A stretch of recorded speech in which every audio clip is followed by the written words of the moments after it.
Hi everyone, welcome back to TnT Talks. I'm your host, Christina TnT, and today we're talking with Mariah Clark for our 20-minute conversation to ignite motivation in life and business as we maneuver through this COVID-19 crisis. Hi Mariah, how are you? Hi, Christina. Thanks for having me on. I'm doing well. I'm so excited to have you on as one of my closest friends. I don't know why you weren't one of the first, but I know that with everything going on, you've had your hands full. So let's go ahead and start off by telling everyone about your amazing profession that you provide.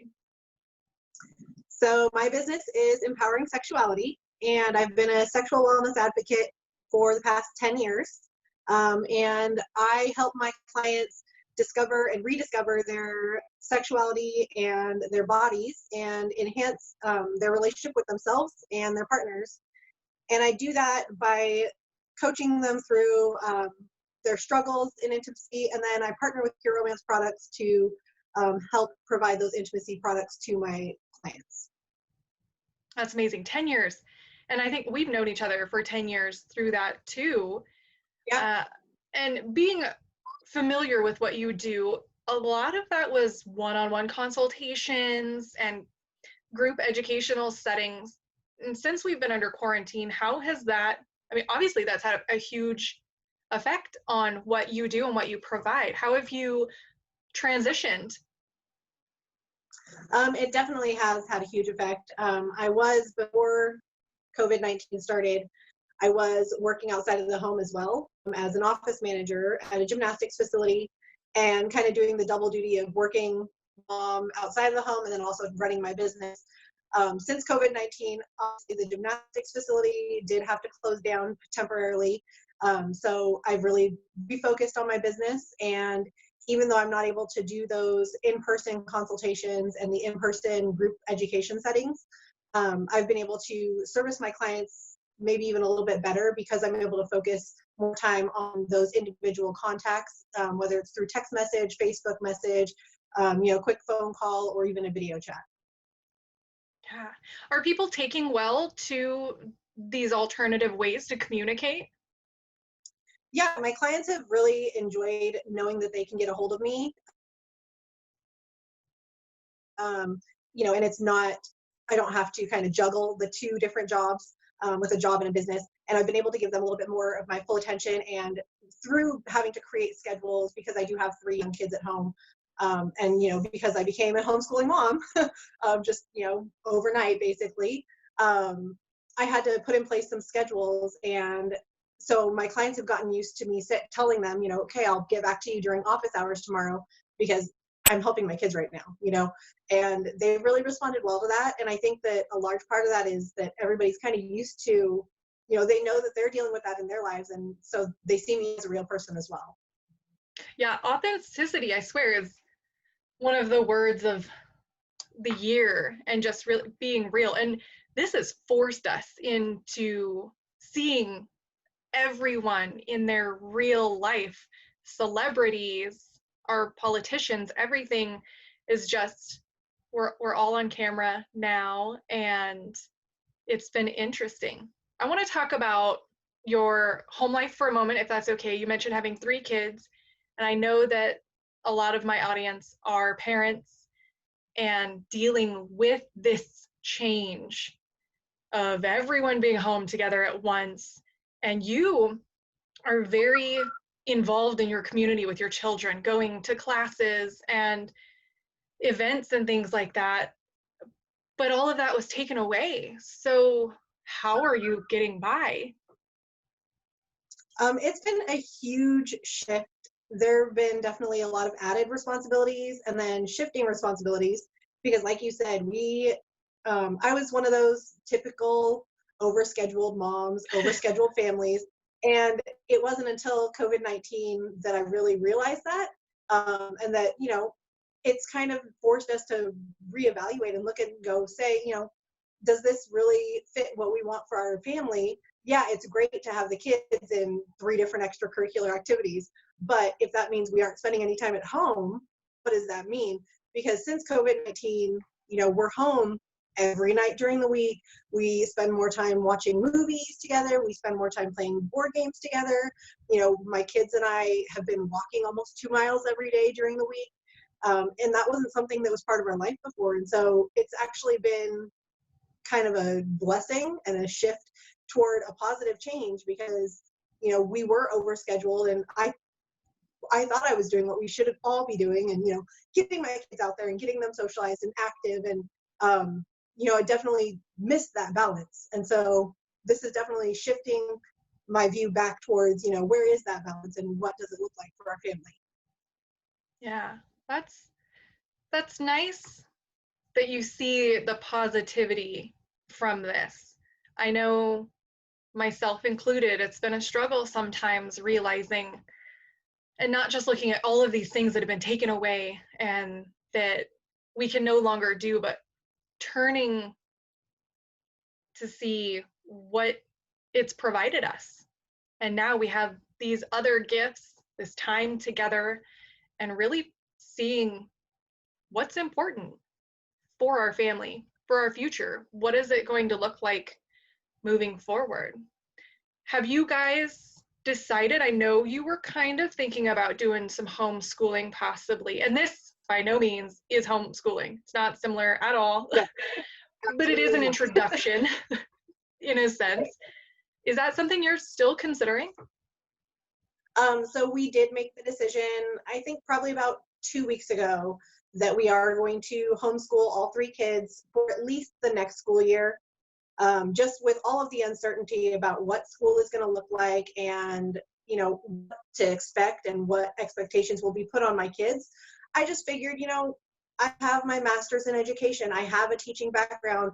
I have an education background, and, you know, my kids might be better served to just stay home this year, keep them home, and, you know, that way we can attend to their needs here and kind of feel out what school might look like in a public setting down the road. Yeah, I know that our county actually reached out and let us know that distance learning is something they're going to be implementing moving forward, and giving families the opportunity to homeschool through our school district versus using a state curriculum and program, but also maybe allowing a part-time distance learning. So I know, as my family travels a lot, and um, that's appealing to us, not having to be Monday through Friday at school every single day, but still utilizing some of the programs that the local school district is providing. Absolutely. Yeah, my kids have really kind of thrived on this distance learning. My children, luckily, are, you know, they're kind of predisposed to do the work that's put in front of them. And, you know, as long as the expectations are set, we've kind of built the boundaries and built the expectations so that if I tell them these are the expectations for the day, they sit down, they get their work done. And then when they're done, we're done for the day. And they have the free time, you know, to kind of play and experience things. And we go on walks and we get to go do activities, you know, that necessarily wouldn't happen through school. You know, and it definitely has been great for them. They really thrived on it. And so I figured, you know, with the uncertainties about what public school is going to look like, we don't know if our district is going to continue doing distance learning or offer some kind of a part-time option like that. So, you know, yeah, we're just kind of looking at homeschooling as a better option to better serve what my kids need during this uncertain time. Yeah. So since we're on the topic of having the kids at home, and also kind of going back onto the sexuality part of your business, this question comes up a lot. How do you talk to your kids about what you do? Especially now that you're all home together more. Absolutely. So I've had my business, like I said, for 10 years. My oldest will be turning 9. My business has always been in their lives. And it's always been an expectation that mom's work stuff is not something you touch unless you're invited to help. But I talked to them about it, and I explained to them, you know, that I talk to women about their bodies, and my daughter is almost 7 years old. And so I talked to her about her body and, you know, the different things that are happening as she's getting older. And I'm just very matter of fact about it and very age appropriate. So, you know, I'm not going to have adult conversations with them because they're not ready for that. But I do I don't shy away from it because I don't want it to be something that's a taboo. I want them to be able to come and talk to me about it and feel comfortable with having those conversations as I do come up with questions. But they love helping me with my work. I send out birthday cards to my clients every month. And for June, I printed everything. I got everything ready. And then one of them put the address labels on all my envelopes. One of them put the stamps on all the envelopes. And the other one put the return address labels on them. And it was great to have all the extra help. So I didn't have to do all of it. And they loved it. And, I gave them a couple dollars each for helping. So. Yeah, teaching them good work ethic, having real conversations about our human bodies and what's happening with them. It's important. And I don't know if you've ever considered, I'm totally way off topic from what we're supposed to be talking about, but have you ever considered having a class on how to help parents talk to their kids about sexual health and what conversations should be had at home versus just sex ed at school? I have. That is actually on my list of workshops. Once we get back into the real world and things open back up and I can have in-person stuff, that is one of the big ones because I get asked about that quite a bit. And it's also one of the books that I have planned that's kind of milling around up in my head that I have yet to put on paper, but it is ideas up there. Yeah. Good. Something to look forward to. I'm so excited. So let's see. Let's go back and talk about kind of some of the changes you've made. You've moved to some virtual meetings and things like that. Are there any other suggestions or advice that you can offer our audience on how to stay motivated if they're working from home or if they're have all their kids home and how to keep a good balance? Yeah, so the schedule is really, and not so much a schedule, but a routine has really been one of our lifesavers. My children work best early in the morning. So as soon as we get up, that's their work time. I know that I can't really schedule any work before lunchtime because I'm helping one of the three of them at least. And so that's when I do my house chores. That's when I do the laundry and the dishes because I can stop that at a moment's notice and go help whichever one needs the individual attention at that time. And then once we get to lunch, we all do lunch together and I introduce them to Star Trek. So we've started watching an episode of Star Trek for lunchtime. So we all sit down and we eat lunch and we watch Star Trek. And then after lunchtime, it's quiet time where they go read individually. And that's when I start my work time. And they know if, once quiet time starts, mom is not really available unless somebody is bleeding, somebody is dying. You don't need to bother me. I can get to it when we get there. And then once, I work for a couple of hours and sometimes I don't have that much work. And so I'm done pretty quick. But, once my work time is done, then they get electronics time and they get to play their video games or they get the iPad. And so giving them that routine so that they know what to expect. And then also they have something to look forward to there at the end of the day has really helped because I can easily, redirect them and say, hey, mom's working right now. You had your time this morning. You'll have your fun time later. We'll play games or you can play on video games. But right now is my time to work. So what I hear you saying is up front, kind of have a conversation to set expectations with the family on when you're available, when they need to be on their own, and doing a little bit of time blocking, right? Absolutely. Yeah. And, and you have to honor that as well because one of the things that I did quite a bit before COVID-19 was because I was working outside the home and running a business and running a home and overscheduled, as I said, whenever a client would message me, I had to take care of it right then, or else there were chances I would forget.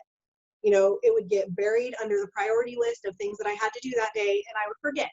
And that wasn't fair to my client. It wasn't providing them good customer service. And so it meant that I wasn't very present sometimes, because as soon as my phone would go off, I would be distracted and over here taking care of this client's needs instead of being with my family who, we're watching a movie or something together or playing a board game and, I have to stop and go do this.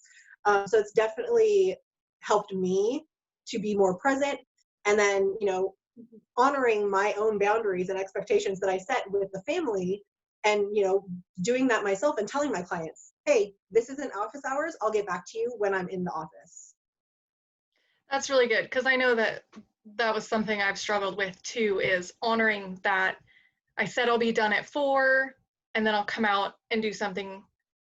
But it's one of those, as an entrepreneur, sometimes you just feel like I've got to work my business. I've got to keep going, like take the opportunity while it's there. What if they go to someone else? But right. In all reality, what's the most important thing is that honesty with your children and doing what you say, your integrity, doing what you say you're going to do. And how can we teach our children? That's a big struggle with, that I find a lot of people have with working at home, is it's really hard to leave work when your work is in your home. My father's been struggling with this because he has always worked outside the house. And with COVID-19, he's now working virtually from home, and he hates it because he knows that computer is sitting in that bedroom where he can just go and do 5 minutes of work, but he's not on the clock. He's not supposed to be working, but he knows there's things that need to get done. And it's the same for us entrepreneurs and, business owners who work out of our home. It's really hard to set that aside, but you have to have those boundaries, or it makes it really hard to honor your family and the other things that are really important to you. Mariah, I know that you read a lot of awesome books and listen to podcasts, because we share our lists with each other all the time and tell it, like, you have to read this. So if you could pick one book that would really help guide people right now, what would you recommend? I think I would have to say The Compound Effect by Darren Hardy. I have been meaning to read it for years, and I know we've talked about it. I know my copy's over there on the shelf. Like, I have it. And, after COVID-19 started, shortly after that, he was offering to pay for the book, and you just paid shipping. And I jumped on that because I've been meaning to read that book for years.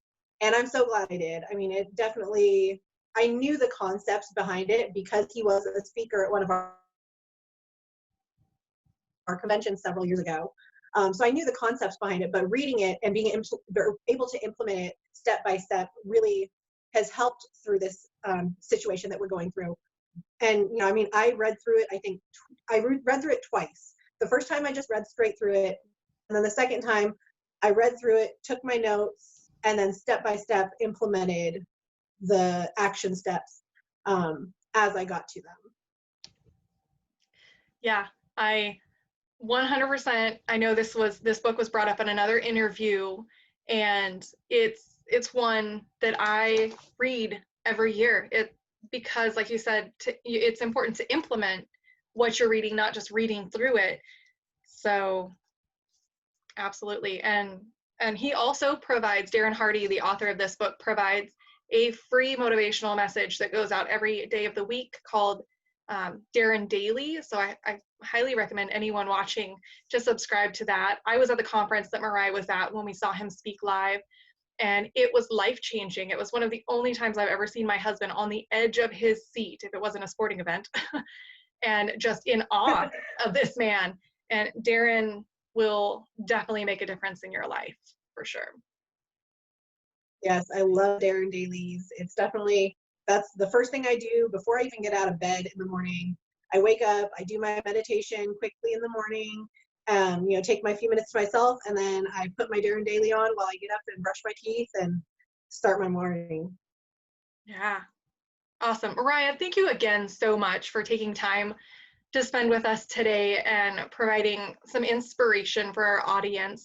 Is there a place that they can follow you if they want to get more information, maybe a consultation with you, or even just if they have questions? yeah, right now the best way to follow me, get in contact with me is going to be on Facebook. I am working on a website. It's not quite ready to launch yet. But on Facebook, you can just search Empowering Sexuality and I'll come up. I do have much shorter hair in my profile picture, thanks to COVID. But yes, so you'll find Empowering Sexuality. I have a Facebook page on there. All right, I'll make sure to get that link from you to put in our show notes as well. Awesome. Well, everyone, I appreciate you tuning in today to listen with Mariah and myself. Again, this is Christina TnT, and be sure to subscribe and share this video if you found value. Until next time, we'll see you later. Thank you so much, Christina. Thanks, Mariah.